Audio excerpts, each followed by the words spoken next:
Urdu novel انتقام قسط number 158 bye Urdu داستان۔ نیند مہناز کی آنکھوں سے بہت دور تھی۔ بستر پر کروٹیں بدلتی وہ اپنی زندگی کے نشیب و فراز کے متعلق سوچ رہی تھی۔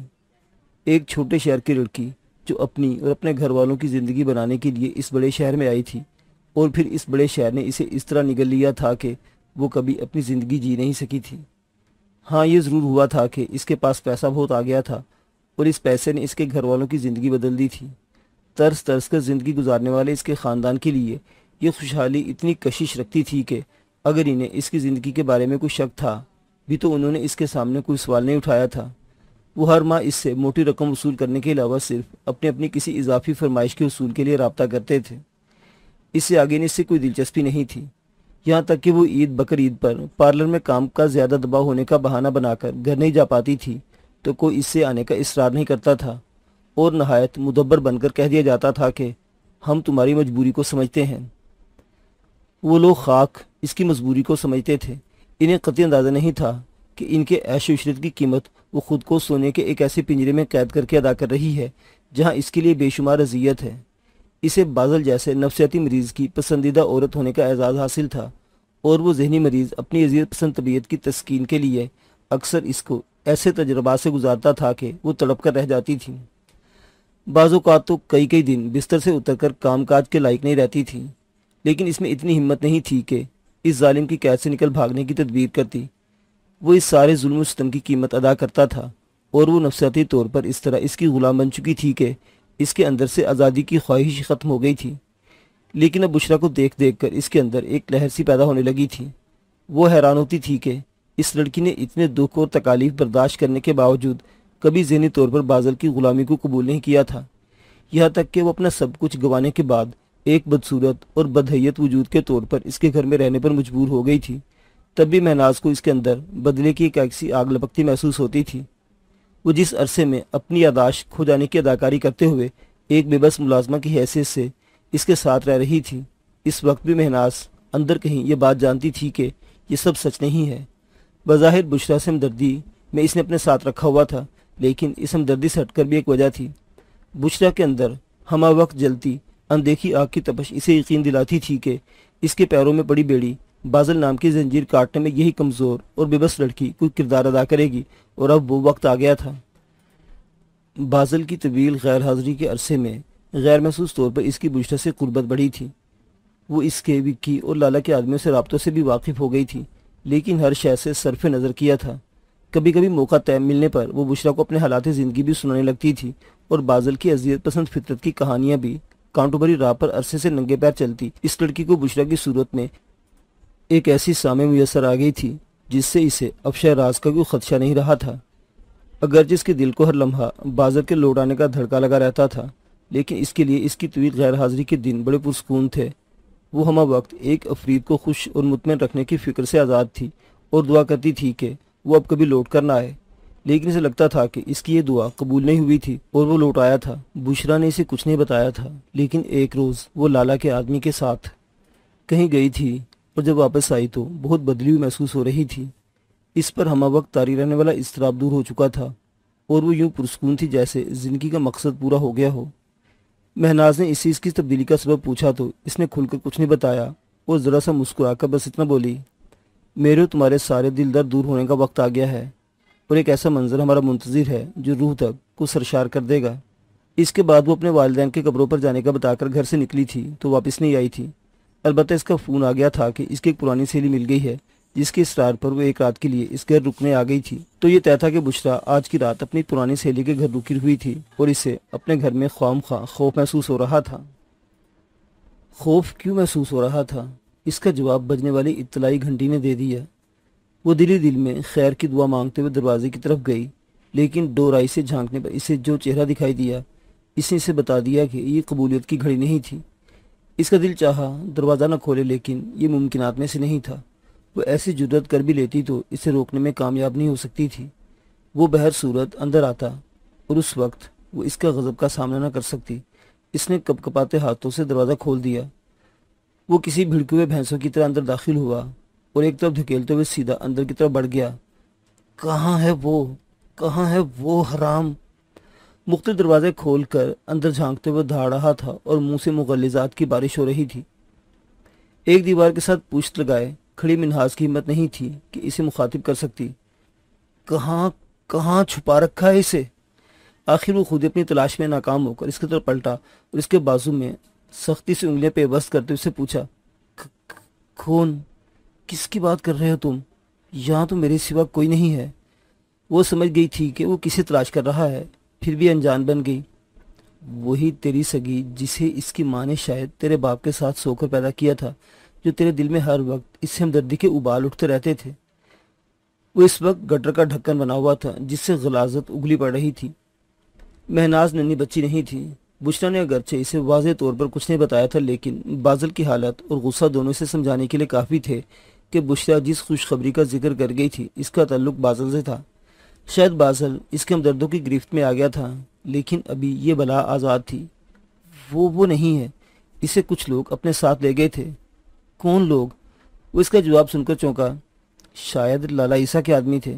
اس نے بظاہر جھجکتے ہوئے خوف سے جواب دیا، لیکن در حقیقت وہ بازل کو باور کرا رہی تھی کہ اب بشرا محفوظ ہاتھوں میں ہے۔ لالا کے لوگ کیسے پہنچے اس تک؟ اس کی گرفت مہناز کے ہاتھوں پر اتنی سخت ہو گئی تھی کہ اسے اپنی ہڈیاں ٹوٹتی محسوس ہو رہی تھی۔ مجھے صحیح سے نہیں پتہ، لیکن مجھے لگتا ہے کہ جب تمہاری گلو استاد سے ڈیلنگ چل رہی تھی، انہی دنوں ان لوگوں نے اسے پہچان کر یہاں سے نکال لے جانے کا منصوبہ بنا لیا تھا۔ تکلیف سے اس کی سسکیں نکل رہی تھی، لیکن وہ بازل کو باور کروانے میں کامیاب ہو گئی تھی کہ لالا کے آدمیوں کو بشرا تک رسائی دینے میں اس کی اپنی غلطی کا دخل تھا۔ چنانچہ رد عمل میں اس کے بازو پر بازل کی گرفت ذرا نرم ہوئی تھی۔ تم اتنے دن کہاں غائب رہے؟ کوئی اطلاع بھی نہیں دی۔ میڈم کو بھی تمہاری فکر تھی۔ اب وہ اسے دلار سے ٹھنڈا کرنے کی کوشش کر رہی تھی اور اس کو اس کی ماں تاجور بائی عرف میڈم تاجور کے بارے میں بتایا تھا، لیکن اسے نہیں معلوم تھا کہ یہ حوالہ اسے مزید بھڑکا دے گا۔ نام مت لو اس عورت کا میرے سامنے۔ یہ اسی عورت کا قصور ہے کہ میں ایک بے حس اور خود غرض آدمی کا غلام بنا دنیا میں ٹھوکریں کھاتا پھر رہا ہوں۔ اس نے اپنی قانونی اولاد کو تو عیش و عشرت سے پالا اور مجھے ایک کتے کی طرح اپنے تلوے چاٹنے اور اپنے اشارے پر کسی پر بھی جھپٹ پڑنے پر لگا دیا۔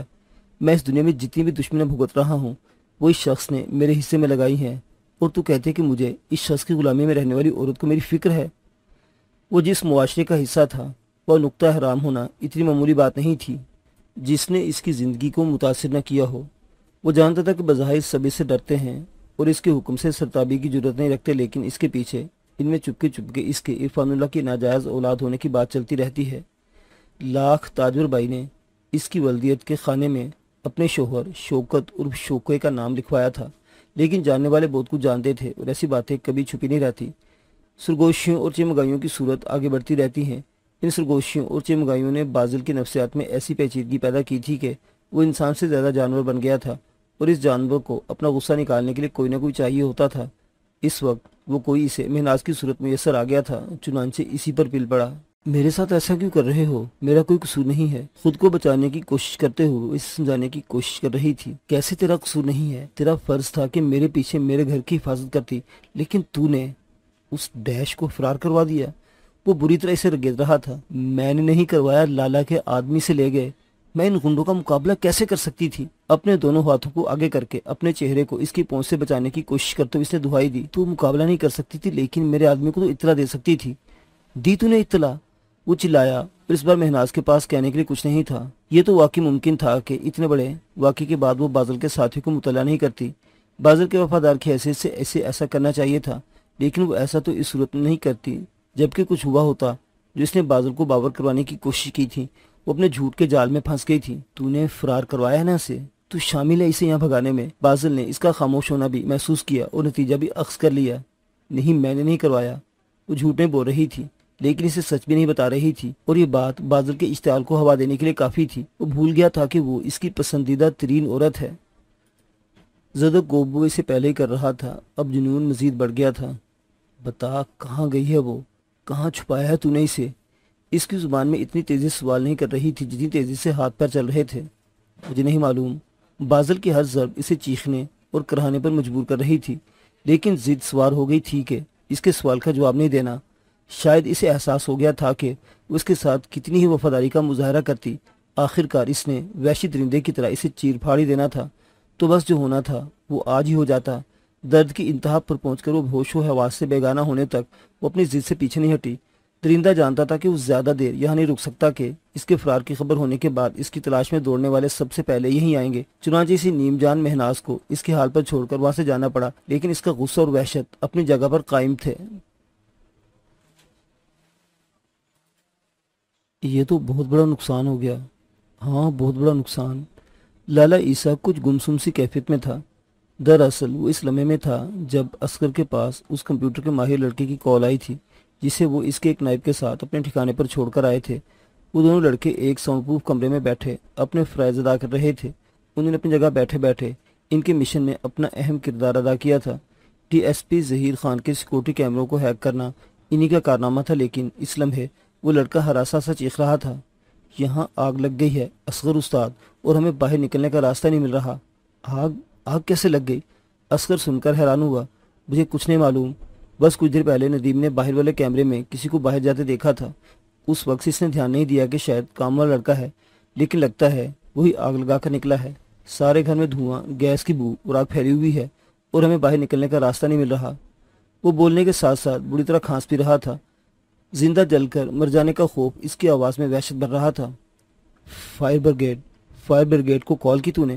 اصغر نے بھی چیختے ہوئے سے کہا۔ وہاں کوئی کال نہیں اٹھا رہا۔ فون کرنے والے کے لیے بولنا مشکل ہونے لگا تھا۔ دراصل انہیں خبر اتنی دیر سے ہوئی تھی کہ آگ بے تحاشا پھیل چکی تھی۔ تو فکر نہ کر، میں کچھ کرتا ہوں۔ اصغر نے دھواں چہرے کے ساتھ تسلی دی اور خود فائر بریگیڈ سے رابطے کی کوشش میں مصروف ہو گیا۔ یہ وہ لمحہ تھا جب D S P Zaheer Khan کے گھر پر کھیلے جانے والا کھیل اپنے پورے کلائمیکس پر تھا اور لالا لمحہ بلمحہ ماس کے ساتھ رابطے میں تھا۔ اصغر نے مختصراً اسے وقوع سے آگاہ کیا اور چند ساتھیوں کے ساتھ خود اپنے ٹھکانے کی طرف دوڑ لگائی۔ لالا کو وہاں موجود آگ میں گھرے اپنے لوگوں کی فکر تھی، لیکن وہ اس نازک وقت میں ماس اور اس کے ساتھیوں کو بھی بے یارو مددگار نہیں چھوڑ سکتا تھا۔ وہ اپنی پوری اعصابی مضبوطی کے ساتھ مشن میں شامل ہو رہا تھا، لیکن اس دوران اس کا بہت بڑا نقصان ہو گیا تھا۔ تمام سہولیات سے لیس ایک محفوظ ٹھکانہ جو ہاتھ سے نکلا تھا سو نکلا تھا۔ کچھ وفادار بھی اذیتناک موت سے دوچار ہوئے تھے۔ فائر بریگیڈ اور اصغر کے وہاں تک پہنچتے پہنچتے کچھ بھی نہیں بچا تھا، کم از کم زندگی نہیں بچی تھی۔ موت تو شاید دم گھٹنے سے واقع ہو گئی تھی۔ بے قابو آگ نے گوشت اور ہڈیوں کو بھی راکھ کا ڈھیر بنا دیا تھا۔ عمارت کے سوختہ ڈھانچے سے کئی گھنٹوں بعد 4 لاشیں نکلی اور ایک لاش کے قریب پڑی۔ بیڑیوں نے بتا دیا کہ عمارت میں جو پانچواں موجود تھا وہ ان چاروں کو موت کے حوالے کر کے خود فرار ہو چکا تھا۔ افریت ایک بار پھر آزاد ہو چکا تھا اور اس نے اپنا کام شروع کر دیا تھا۔ اس کے بھاگ نکلنے کا علم ہوتے ہی انہوں نے مہناز کے اپارٹمنٹ کا رخ کیا تھا۔ وہاں مہناز نیم جان حالت میں ملی تھی اور بشرا غائب تھی۔ اس کا نمبر بھی مسلسل بند تھا، اس لیے اندیشہ یہی تھا کہ اسے بازل اپنے ساتھ لے گیا ہوگا، لیکن اپارٹمنٹ بلڈنگ کے سیکورٹی کے عملے میں جو معلومات حاصل ہوئی تھی ان کے مطابق بازل اکیلا ہی وہاں آیا تھا اور اکیلا ہی واپس گیا تھا۔ ایسے میں بشرا کو زمین کھا گئی تھی یا آسمان نگل گیا تھا، کچھ سمجھ نہیں آ رہی تھی، اور سارا انحصار اس بات پر تھا کہ مہناز کو ہوش آ جائے تو اس بارے میں کچھ بتائے۔ میں جانتا ہوں جو کچھ ہوا، اس کے لیے افسوس کے الفاظ بہت معمولی ہیں، لیکن واقعی مجھے اس سب پر دلی دکھ ہوا ہے۔ کہنے کے لیے کچھ نہیں تھا، لیکن جو کچھ ہوا تھا اس پر کچھ تو کہنا ہی تھا۔ جو ہو گئے اسے بدلا نہیں جا سکتا۔ اپنے کو اب اصل فکر بشرا کی ہے۔ اس بچی نے بہت دکھ اٹھائے ہیں، اس کے ساتھ مزید کوئی ظلم نہیں ہونا چاہیے۔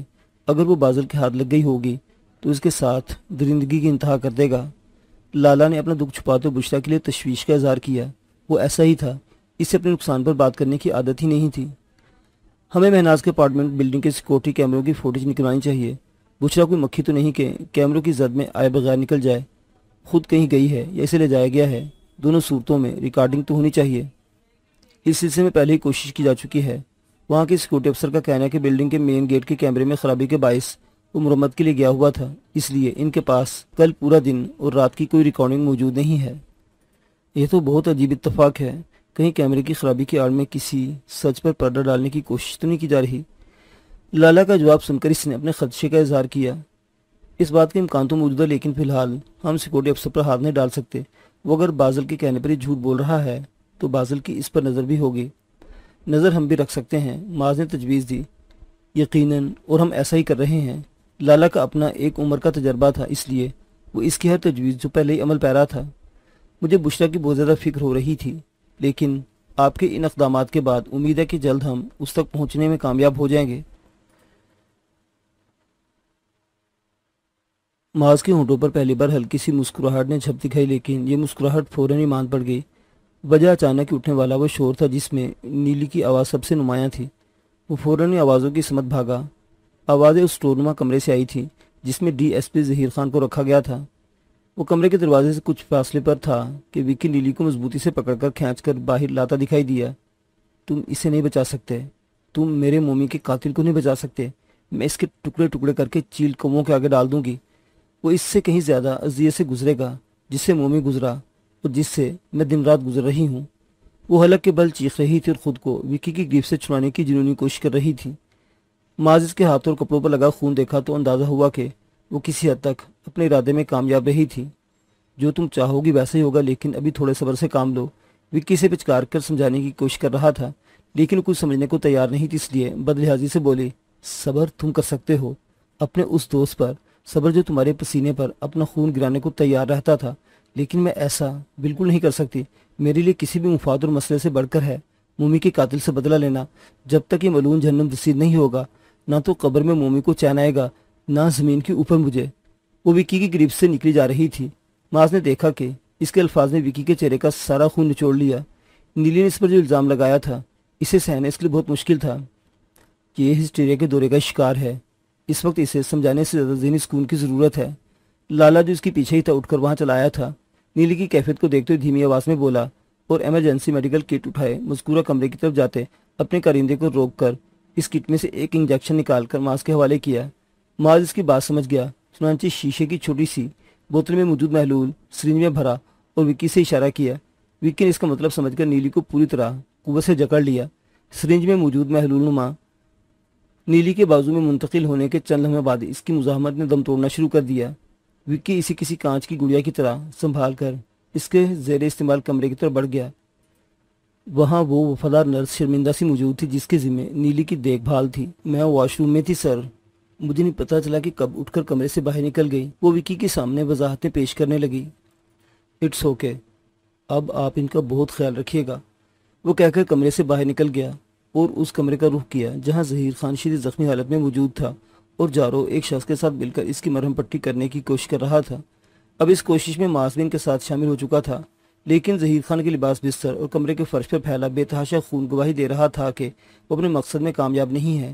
بستر پر ظہیر خان کا جسم کسی ذبح کیے جانے والے بکرے کی طرح تڑپ اور پھڑک رہا تھا اور اس کے دیدے الٹ چکے تھے۔ کوئی فائدہ نہیں، زخم بہت گہرا ہے اور نرخرا کٹ چکا ہے۔ اب تو ہم کیا، کوئی ماہر سے ماہر ڈاکٹر بھی اس کی جان نہیں بچا سکتا۔ جارو جو کشمیر کی آزادی کی جنگ لڑتے لڑتے زخمیوں کو فرسٹ ایڈ دینے کا طویل تجربہ رکھتا تھا، بالآخر مایوسی کا اظہار کرتے ہوئے پیچھے ہٹ گیا۔ اس کے پیچھے ہٹنے کے 1-1.5 منٹ کے اندر ظہیر خان کے جسم کا تڑپنا پھڑکنا ختم ہو گیا، وہ اور ایک خون آلود لاش کی حیثیت سے بستر پر پڑا رہ گیا۔ کلیئر کرو سب کچھ اور اس کا پارسل تیار کرو۔ لالا جو ایک دیوار سے پشت لگائے کھڑا سارا منظر دیکھ رہا تھا سنجیدہ لہجے میں بولا اور کمرے سے باہر نکل گیا۔ ان تینوں کے پاس بھی اور وہاں کھڑے رہنے کا کوئی جواز نہیں تھا، اس لیے وہ بھی لالا کے پیچھے پیچھے ہی کمرے سے باہر نکل آئے۔ معاذ کے صرف ہاتھوں پر خون لگا ہوا تھا، اس لیے صرف ہاتھ دھونے سے اس کا کام بن گیا، لیکن جارو جو ابتدا سے ظہیر خان کو طبی امداد دینے کی کوشش کرتا رہا تھا اور اس کے نرخے سے کسی فوارے کی طرف پھوٹتے خون کی زد میں آ گیا تھا، اچھے خاصے برے حال میں تھا۔